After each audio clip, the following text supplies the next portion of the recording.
وبركاته.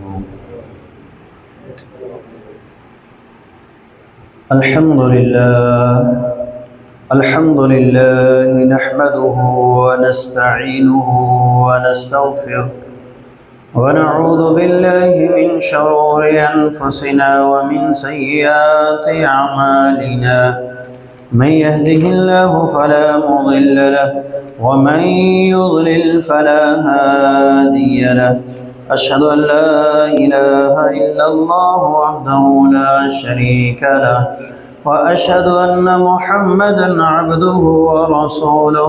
اللهم صل على محمد وعلى آل محمد كما صليت على إبراهيم وعلى آل إبراهيم إنك حميد مجيد.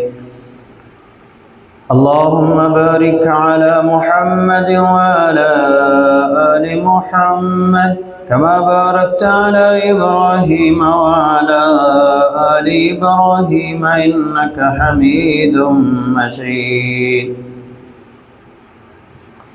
أما بعد فإن أحسن الكلام كلام الله وخير الهدي هدي محمد صلى الله عليه وسلم وشر الأمور محدثاتها وكل محدثة بدعة وكل بدعة ضلالة وكل ضلالة في النار. قال الله تبارك وتعالى في القرآن المجيد والفرقان الحميد: أعوذ بالله السميع العليم من الشيطان الرجيم. يا أيها الذين آمنوا اتقوا الله حق تقاته ولا تموتن إلا وأنتم مسلمون. يا أيها الناس اتقوا ربكم الذي خلقكم من نفس واحدة وخلق منها زوجها وبث منهما رجالا كثيرا ونساء واتقوا الله الذي تساءلون به والأرحام إن الله كان عليكم رقيبا. يا أيها الذين آمنوا اتقوا الله وقولوا قولا سديدا يصلح لكم أعمالكم ويغفر لكم ذنوبكم ومن يطع الله ورسوله فقد فاز فوزا عظيما. قال الله تبارك وتعالى في مقام آخر: وضرب الله مثلا قرية كانت آمنة مطمئنة يأتيها رزقها رغدا من كل مكان فكفرت بأنعم الله فأذاقها الله لباس الجوع والخوف بما كانوا يصنعون.